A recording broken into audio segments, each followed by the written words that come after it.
cette dernière partie d'émission, j'étais en train de le dire, l'émission a repris entre-temps, puisque si vous me connaissez, je n'aime pas les faux semblants.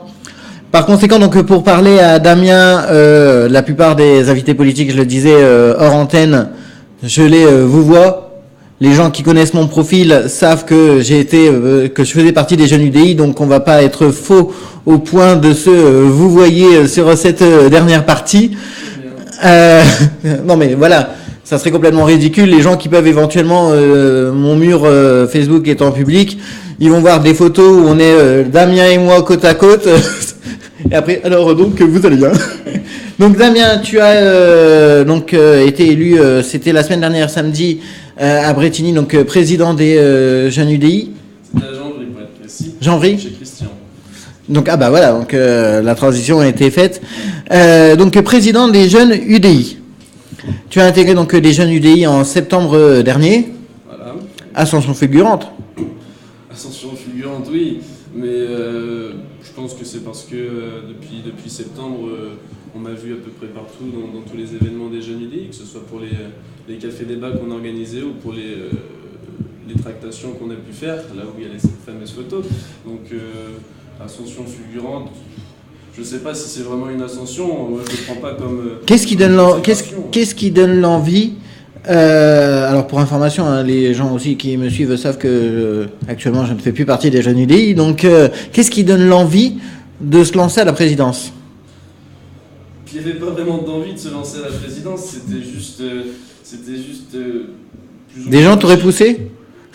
Qui m'ont poussé, je ne sais pas, c'était juste qu'il y avait ce renouveau. Les jeunes UDI avaient une équipe qui marchait très bien jusqu'à présent, seulement l'équipe n'était plus vraiment jeune et il fallait se renouveler. Et dans ces conditions-là, je pense que on a dû changer totalement d'équipe, comme je le disais. Et si tu regardes aujourd'hui le conseil qui a été élu au conseil départemental... Avec Xavier Dugouin? Que des jeunes nouveaux, pour la plupart, pour la grande majorité, que des jeunes nouveaux. Et donc voilà, j'étais un peu du coup le seul à faire la transition entre cette ancienne équipe, bien que je sois récent, entre cette ancienne équipe et cette nouvelle équipe. Mais de toute façon, effectivement, alors on parle des jeunes. Les jeunes à l'UDI, c'est jusque 30 ans, c'est ça? C'est ça, c'est jusqu'à 30 ans. Non mais, c'est l'avantage des partis politiques. D'accord? C'est l'avantage des partis politiques puisque la plupart du temps... Encore bien au-delà de 30 ans. Merci. Donc, non mais, c'est vrai, c'est que dans la plupart des institutions, au-delà de 25 ans, on est considéré comme vieux. L'avantage de la politique, c'est que tu es jeune au moins jusqu'à 30 ans. On peut même être jeune plus tard, à partir du moment où on commence à s'engager, on est jeune. Mais je suis d'accord, et ça tu le sais puisque mon discours a toujours été le même, et que c'est pour ça que je voulais plus faire partie des jeunes du DI, parce qu'au bout d'un moment, il faut admettre que voilà, jeunes, voilà, comment est-ce qu'on peut attirer des jeunes s'ils voient qu'à la barre, il n'y a que des moins jeunes. On va se contenter de dire ça. Et alors, justement, vous avez été une fédération très active, notamment sur les réseaux sociaux, où on a un concept qui était donc le jeudi des jeunes UDI Essonne, concept qui a été repris un peu partout, puisque on le voit dans le Nord. Nicolas, si tu nous écoutes, on parlera de ta fédération plus tard. Donc, les jeunes, l'UDI du Nord-Pas-de-Calais a repris le principe des jeudis UDI.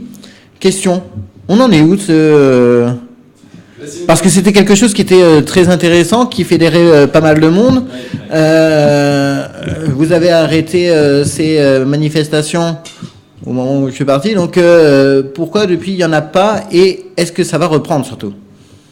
Deux questions. Pourquoi il n'y en a pas? Premièrement parce que depuis maintenant décembre, même un peu avant, par un concours de circonstances, on n'avait plus vraiment le temps de faire ces jeudis des jeunes, parce qu'il y avait les municipales, et que, encore une fois, si tu regardes cette nouvelle équipe, et puis l'ancienne équipe aussi, il y en a beaucoup qui sont élus, ou qui n'ont pas eu la chance d'être élus, mais qui étaient dans le combat pour les municipales. Parce qu'aussi, il fallait se reconstruire, il fallait prendre le temps de retrouver une nouvelle équipe. Et puis parce que justement, c'est une nouvelle équipe et qu'il il faut apprendre à se connaître, il va falloir se reconstruire. Donc il va falloir qu'on prenne le temps de savoir qui veut faire quoi, qui peut faire quoi, qui aime faire quoi, qui sait faire quoi dans cette équipe. Donc ça va prendre un peu de temps. Est-ce qu'on va avoir des jeudis des jeunes UDI? Je pense qu'on en aura, on a envie d'en refaire. Peut-être pas tous les mois parce que nouvelle équipe, encore une fois, je le dis, je le redis, ça va prendre son temps, mais on en aura. Oui, mais à l'époque quand même, ça avait été fait avec 4 personnes. Hein. Ça a été fait avec 4 personnes qui savaient travailler ensemble et qui avaient déjà l'expérience des événements comme ça. Nous, on est une toute jeune équipe, donc on va prendre le temps de faire les choses pour les faire bien. Alors, il y a un côté quand même qui est inquiétant quand tu parles, c'est que tu dis nouvelle équipe. L'UDI est tout récent quand même. Ah oui, l'UDI est tout récent, mais dans l'Essonne, le travail au centre des jeunes s'est fait depuis de nombreuses années avec le nouveau centre et le parti radical qui ont travaillé au niveau des jeunes, en tout cas main dans la main depuis des années. Donc du coup, c'était l'UDI un nouveau parti, mais pas non plus une nouvelle équipe. Et une question, est-ce qu'il y aura un travail qui sera fait avec notamment les jeunes du MoDem, puisque on le sait, pour les élections européennes, il y a une alliance entre l'UDI et le MoDem. Les jeunes MoDem Essonne, qui d'ailleurs sont présidés par un plus de 30 ans, hein, donc Quentin Dezetter. Est-ce que éventuellement des passerelles seront mises en place ou pas, ou c'est pas, ou déjà on se construit et puis après on voit? Il y a cette alliance qui est faite au niveau national, y compris là pour les échéances qui arrivent avec les européennes. Nous, ce qu'on va faire, parce que c'est notre devoir, on va travailler pour les européennes, en tout cas, dans un premier temps. On va commencer à s'activer très bientôt. Lundi, on sera à Massy, t'en parlais tout à l'heure. On va faire plein d'événements comme ça. Alors forcément, ce sera avec le MoDem, parce que c'est dans le cadre des européens. Question que j'ai déjà pu poser à différents intervenants de l'UDI, hein, notamment Nicolas Rougol lors de la soirée des élections municipales. Mais une question me trotte la tête. Est-ce que l'UDI peut vivre sans Jean-Louis Borloo? On le sait, historiquement, donc le centre a toujours été divisé, il y a toujours eu différentes chapelles. Jean-Louis Borloo avait quand même été quelqu'un qui a réussi à fédérer autour de sa personne, il faut dire ce qui est.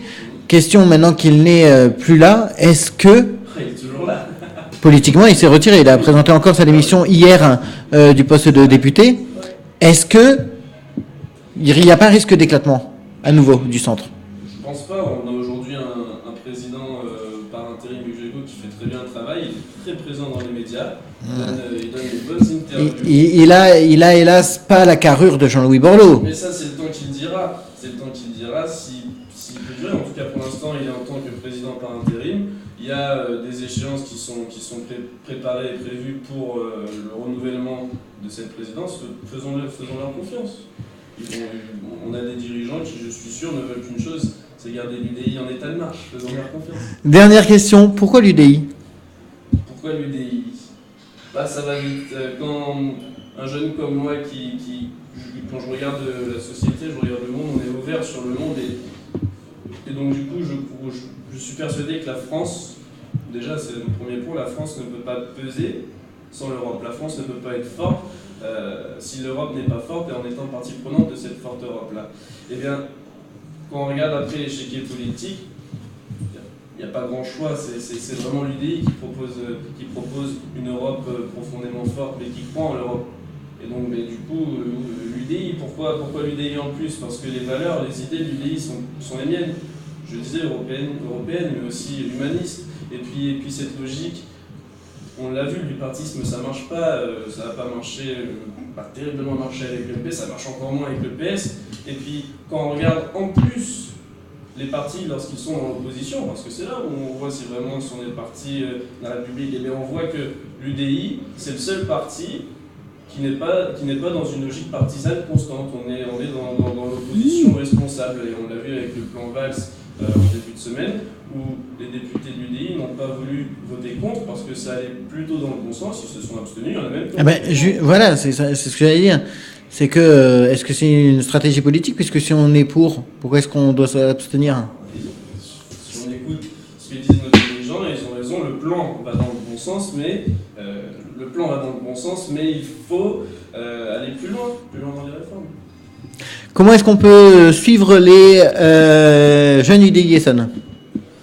les suivre sur Facebook, avec le compte, la page UDI Jeune 91. Ils sont également sur Twitter, avec ça marche, tu m'as dit. le compte Twitter UDI Jeune 91. Et puis si on veut rentrer en contact avec eux, on peut envoyer un message sur ces pages-là, ou on peut m'envoyer un message à moi directement, à Xavier Dumoin, sur nos pages Facebook avec les noms que je viens de donner. Alors, oui, une petite précision.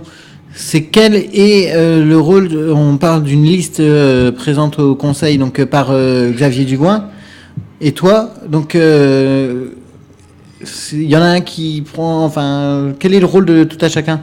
On va tous travailler ensemble et au même niveau. Les décisions vont tous être prises d'une manière collégiale, que ce soit Xavier Dumoin, que ce soit Julienne Geoffroy, qui est élue par ailleurs adjointe au maire à Tismons, que ce soit Clément Caillot, Alistair Péchard, enfin, je ne vais pas tous les faire.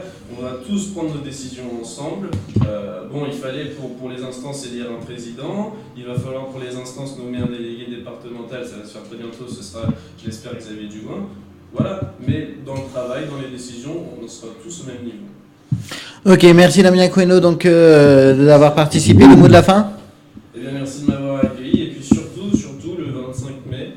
Le 25 mai, allez voter pour les européennes. Et les européennes, élections européennes ou la liste les européennes? Déjà, moi, quand je vois, on a vu en début de semaine un sondage d'opinion qui dit 60% d'abstention, je dis déjà, allons voter pour les européennes. Et tant qu'on y est, une fois qu'on est devant Lyon, votons, mettons le bulletin, les européennes. Bien évidemment, pour ceux qui veulent plus d'informations sur les élections européennes, vous avez l'occasion de revoir l'émission de la semaine dernière qui était consacrée à ça, ou qui était principalement un rôle pédagogique et pas un rôle partisan. Voilà pour l'émission samedi midi. On se retrouve dans 6 minutes. Enfin non, ça sera plus moi qui... Oui, mais ça sera plus moi qui sera à cette place-là. Je peux même annoncer tout de suite que ça sera à midi à 13h05. Tu comprendras pourquoi, Aïna. Là, c'est pas possible. Peut pas. On se retrouve donc dans quelques instants avec Rémi Lavenant qui présente sa première de l'émission Jeunesse solidaire. 15 ans et déjà. À tout de suite sur Effervescent.